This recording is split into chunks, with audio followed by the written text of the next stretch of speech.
Hello, I'm Anika from Made to Sew. Now this is a super short tutorial where I want to be sharing some tips and techniques for finishing the top of an invisible zipper with a facing. Now I want to give you a really professional method that I used to use in my garments when I was creating them for the high street. So it's relatively easy to do, but really just creates a super professional premium finish at the top of your zip. I hope you enjoy it. To complete this technique, you're going to need to do the following to your garment. You're going to need to insert an invisible zipper. Now, if this is your first time working with invisible zippers, then I recommend watching my invisible zipper tutorial, and I'll put a link to that in the description box below. Now, you're also going to want to prepare your facing. I have interfaced the wrong side of my facing, and I've also neatly finished the bottom edge. I'm now pinning the facing around the neckline, matching the raw edge of the fabric to the raw edge of the facing. Again, if this is your first time attaching a facing to a garment, I would recommend that you watch my facing tutorial, which I will also link below first, because I'm going to be speeding up parts of the process in this tutorial and just showing you the important bits. Now I've matched the raw edge of my facing to the raw edge of my fabric around the neck edge. I've positioned the right side of my facing to the right side of my fabric, and I've been certain to match the shoulder seams on both sides. I've pinned those with a clover fork pin so that they will stay in place as I'm sewing over them. Now this is all pinned in place. One thing you must be certain of here is that the back edge of your garment and the back edge of your facing match. So when you've inserted the zip, your garment would look like so. You need to open the zip out so that you can see the zipper tape, and then you'll position the facing down so that the two back edges are matching. And again, you can pop a pin in here. Now to explain the process. You're going to go to the sewing machine and we're going to sew around the neck edge of the facing, just like you normally would. You may find it easy to draw a line where you're going to be sewing over the top of the zip, because if you remember correctly, where we stitch over the top of the zip on both sides must be the same so that the fabric at the top of the zip matches beautifully. This is all covered in my facing tutorial. Once you've done that, we're then going to stitch down the zipper tape, and we're going to be attaching the facing onto the garment and zipper tape. We'll be stitching in the middle of the zipper tape for this. As you can see, I've stitched around the neckline and over the top of the zip. The reason why it can be useful to complete this step before stitching down the centre of the zipper tape is because it allows you to fasten the zip and to double check that when you fasten the zip, the facing is the same on both sides, so that the zip will meet at the top. You don't want one edge of fabric longer than the other. So once you've stitched the neckline and you have checked that your zip matches, we can then go back, open up the zip like so, and fold the facing down onto it. Take a pin and position that in place. Now we're going to stitch down the centre of the zipper tape from the top to the bottom of the facing. Now the only thing we need to be careful of here is that you make sure that you backstitch over the stitching going the opposite way, and the same applies for when you're sewing around the neck. You want to backstitch a little bit further than you normally would do. The reason being is in a second you're going to be snipping off these corners, so we want to make sure that you've secured the crossroads of the two bits of stitching. So where the horizontal and vertical stitching crosses, make sure that it's been backstitched. Remember to begin by backstitching to make sure that it's nice and secure over that horizontal line. Then you're going to stitch down, aiming to stitch in the centre of the zipper tape. Now I'm working with a zipper foot here, but you don't necessarily need to. You just might find it slightly easier. When you get to the end of the facing, you are simply going to backstitch.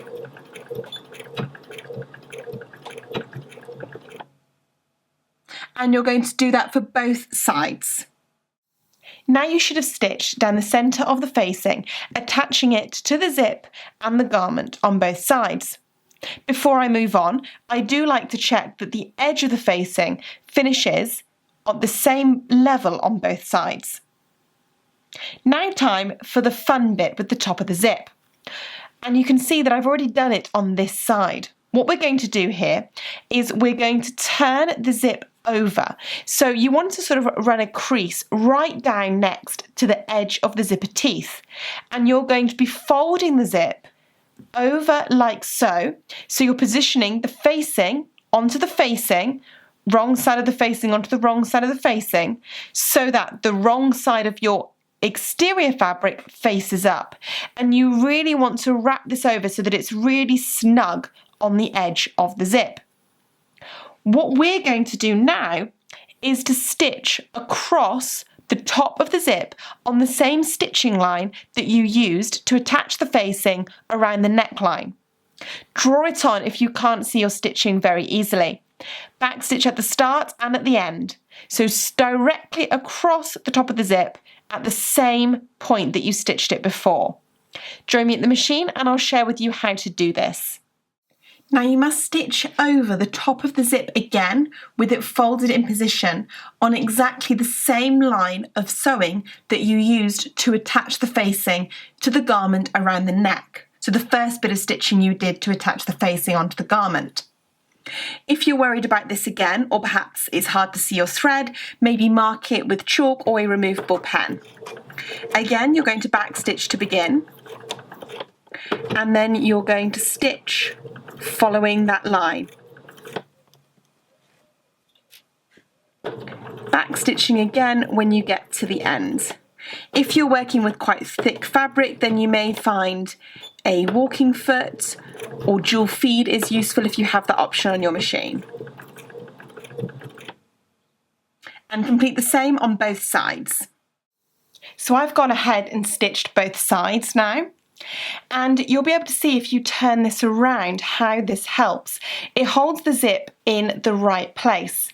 So although this is bulky, it is giving it a really neat corner and finish.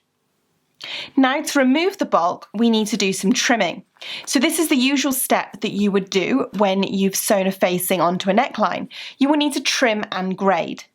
As always, the amount of trimming and grading that you need to do does depend on the thickness of your fabric.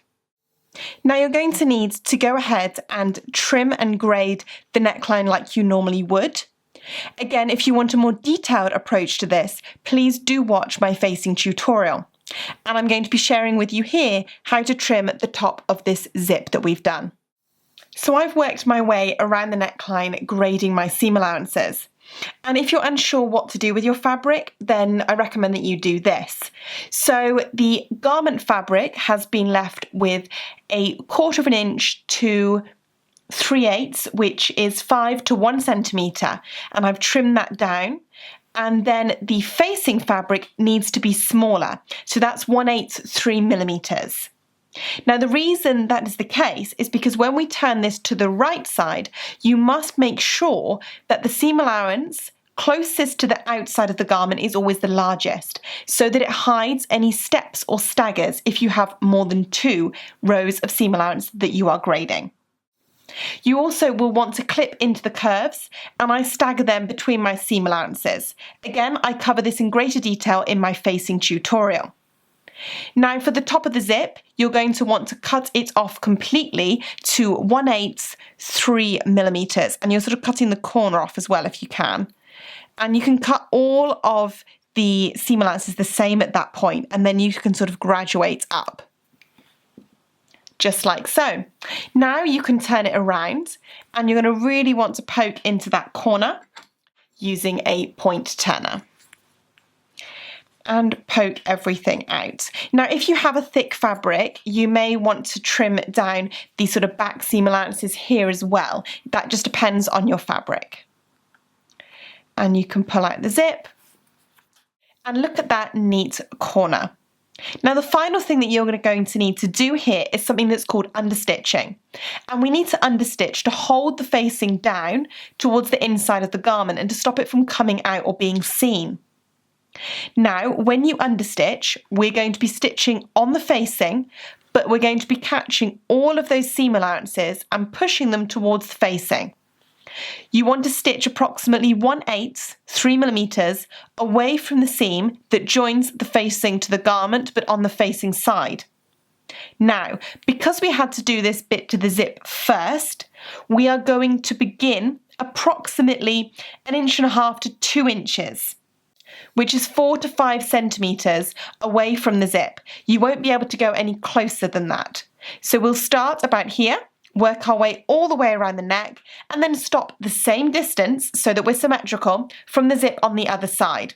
I tend to like to mark it to make sure that I'm nice and symmetrical on both sides. So again, I'll show you how to do this on the sewing machine.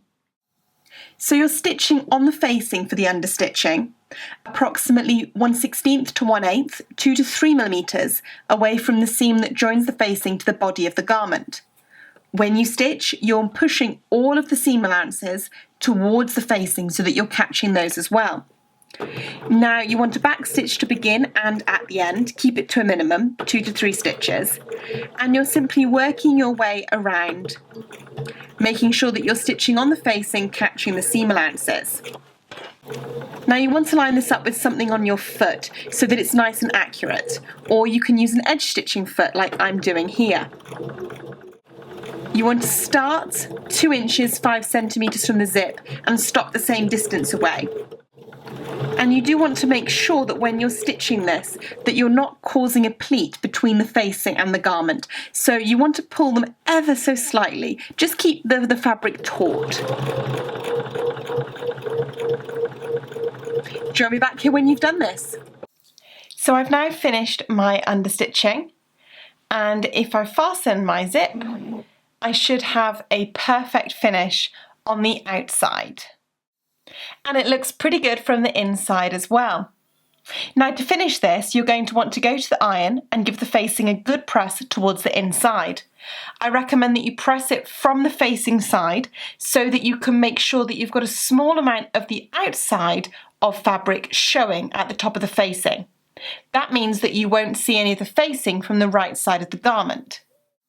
You're also going to want to catch the facing in place at the shoulders, perhaps at the centre back, and any other seams. It does depend on the garment or pattern you're working with.